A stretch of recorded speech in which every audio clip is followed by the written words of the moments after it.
And the authorship also actually takes presence and is understandable since Renaissance. And there are a couple of these people who have personally, in a way, produced the intellectual property of authorship. It is Donatello, it is Alberti, and it is Brunelleschi. And Alberti takes that position from book writing. As you know, he wrote the 10 books on building, Libri de Reedificatoria Teze, and before, it is not printed yet, it is a manuscript.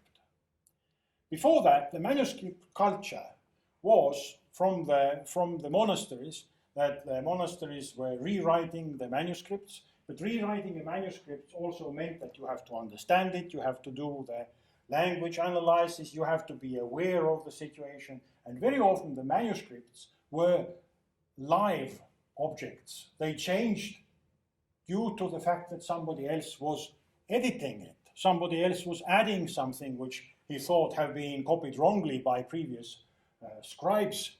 And thus manuscript was changing. Alberti said for the first time, no, this book is mine, I have signed it, no one can make any changes. And of course, that comes up with printing, camera ready, you have to produce something, that is there, and then it is, you are completely responsible for it. And then Mario Carpo in his book, The Alphabet and Algorithm, writes, once an esoteric modernist theory, now an ordinary postmodern practice, the death of the author affects today but one particular time-specific category of authors, the author of identical mechanical copies, the modern Albertian author. And Carpo is arguing that the authorship of the piece of art or architecture or space is disappearing. And he's probably right. I can only agree with it. As digital fabrication processes invite endless design variations within given technical limits and promise to deliver them at no extra cost, the question inevitably arises as to who is going to design them all. In a parametric design process, some parameters are by definition variable. This variability be automated and machine controlled. For example, a program may be instructed to generate any number of variations. And if we think of the technology already being today on the market, where you have laser cutters and you have the blueprints, you change them as you want. You have 3D printers, you have the blueprints, you change them parametrically according to your wishes, and the author, whether we like it or not, is already disappearing due to the technological processes. So, but the author, again, also has kept with us since Renaissance. So it is really the representational part of the space. It is the building part, which I come in a minute, and then it is the authorship that for architecture is changing now, which we have considered to be part of modernist paradigm. At least I have considered it to be part of it. So all these three elements really are changing. This is a cupola by Raul Calvo and co in Singapore, which is made out of flat objects cut in right dimensions and then screwed together for particular lengths, producing that type of geometry. And of course it was the workshop and the students were screwing it together, but in a very close future these elements can easily be put together by a robotic bricklayer or robotic screwdriver, whoever we imagine. So the algorithmic part of the drawings goes directly to the manufacturer, and we come duly to the CAM system, computer-aided manufacturing. Here is the rather slow process of 3D canal house. They invented in Amsterdam and are trying to build it out of sustainable materials and printing it directly in details. And here is a recommendation for 2025, where 3D printing will actually change all the building habits so far.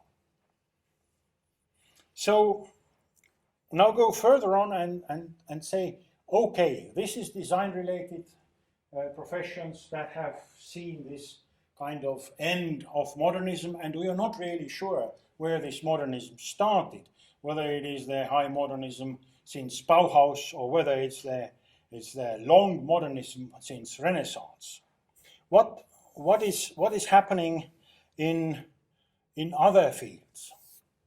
And then we can just briefly, I'm not connoisseur in it, so I can't really go deep into it. What has opened my eyes was reading about the encyclopedia, French encyclopedia, which you can see, Encyclopedia of Systematic Dictionary of the Sciences, Arts and Crafts, 1751.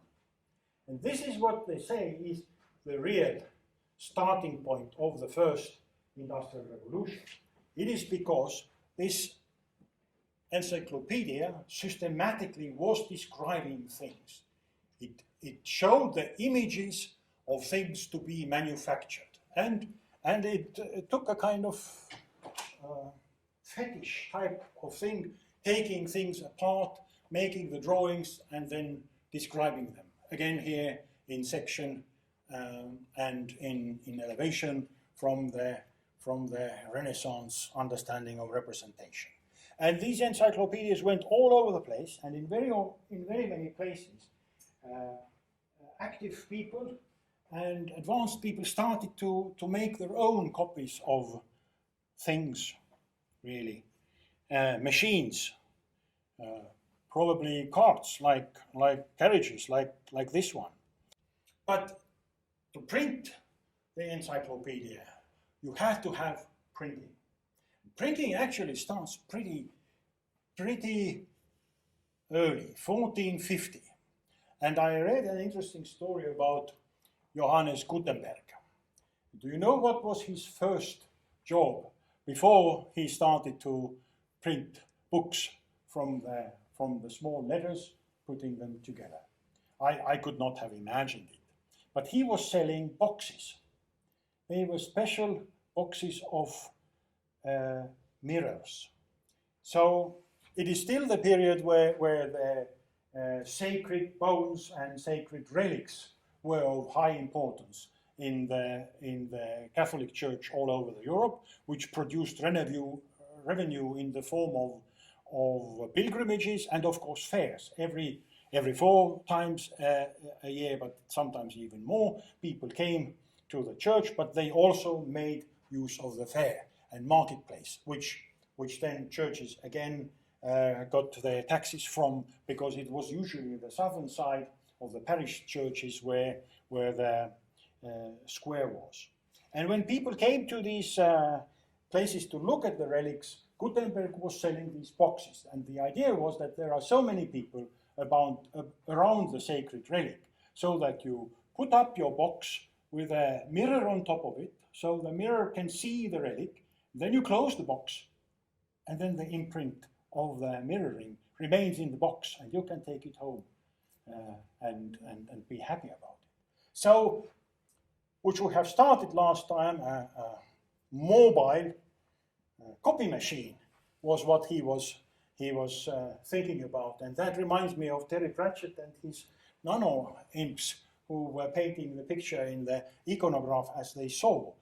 But then it developed further, and Gutenberg, who was trained as a goldsmith, so he was able to do really precise work, got the idea of a wine press and the letters put together, and started printing books, which of course made it extremely easy now to distribute the ideas behind space and behind time. The first public library of manuscript was done by Federico de Montefeltro in Urbino. He was a famous war chief, mafia, Ducerelli. And he was so famous already that he didn't need to take his army with him when somebody ordered a siege or attack to somebody else. Everything was settled with money beforehand, negotiated, and so his reputation was so big, he didn't need to take the military action anymore. He just negotiated the reasonable part. So he was extremely rich, like the code writer we were talking in the previous theme.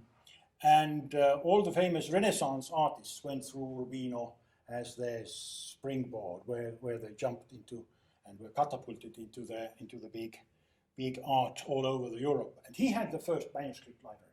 And that manuscript library became useless when Gutenberg found his book printing. And then on top of the book printing, suddenly we get another advancement to it, which is Protestantism.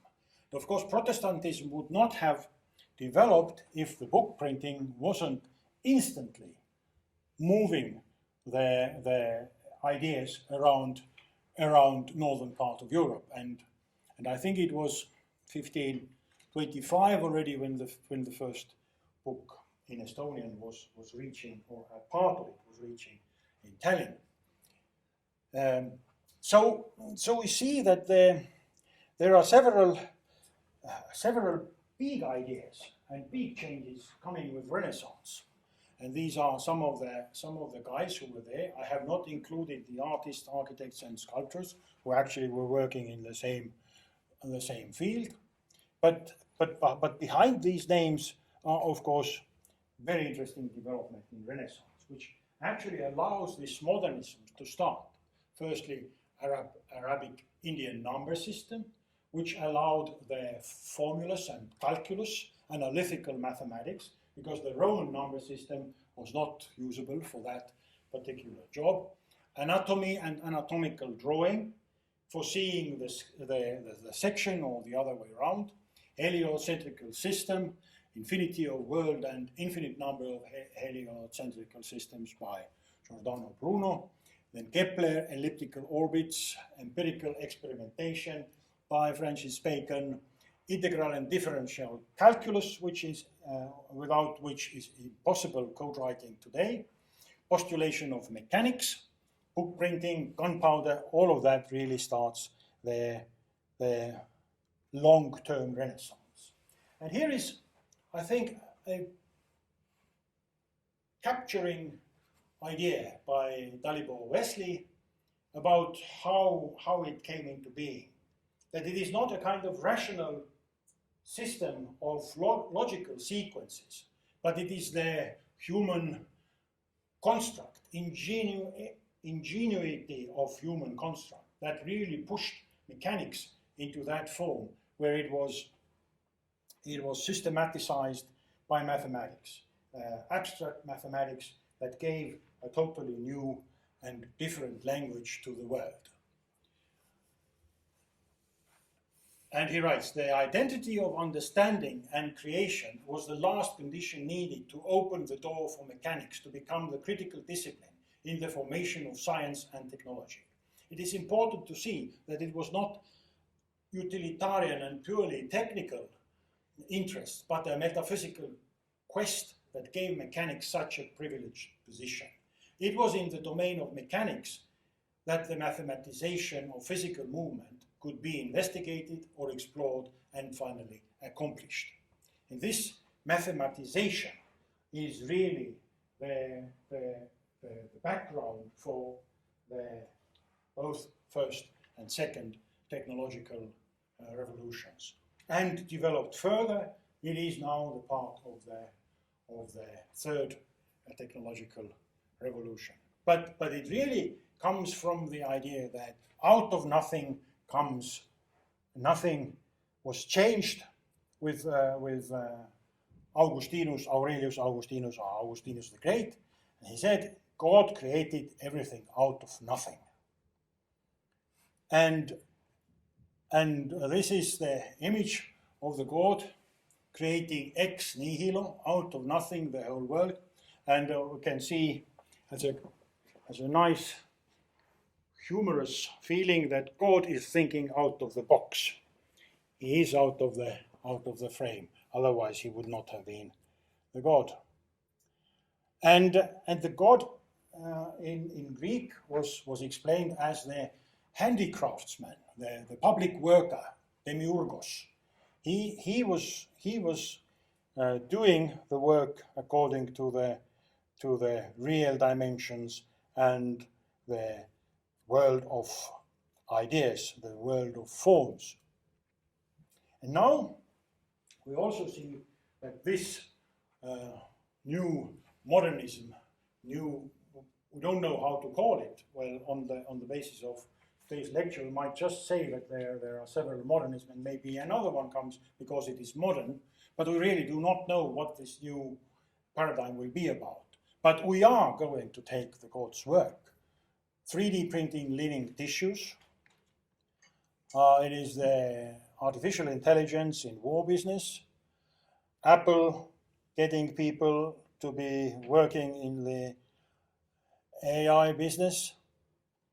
Already, I think, do we have a number here? I think it is 13, Unmanned System Integrated Roadmap, Ministry of Defense, small booklet where they want to go. And the man has to be taken out. The man out of unmanned system. It's the biggest cost is personnel costs. So what they are proposing is totally autonomous. And this is great. When you now Google word architecture, you never find architects and buildings and space. You can always find computers and military equipment. So again, you can see by 2020 to 2030, autonomous architecture, the platforms for the weapon system, effective autonomy systems and avoidance algorithms, security architectures, and then autonomous missions worldwide. So it is the algorithms who are going to kill people, not guns. And of course, to end this story, we can't go away from images. The killer robot, of course, has to be anthropomorphic. It has to be like Terminator from the imagination of sci-fi films. Luckily, it hasn't reached that far yet. So I'm sorry if it insults anybody, but it is the new development of artificial intelligence going into the sex business. And the first brothels, as you have probably already noticed, have been started even in Denmark, which really looks as a kind of decent city. And also the first brothels have been forced out by prostitutes who complain about it. So we are really living in a very, very weird world. And of course we can customize everything, including human beings. The future of accessories isn't what you buy, it is what you embed. Thank you very much. This lecture is over.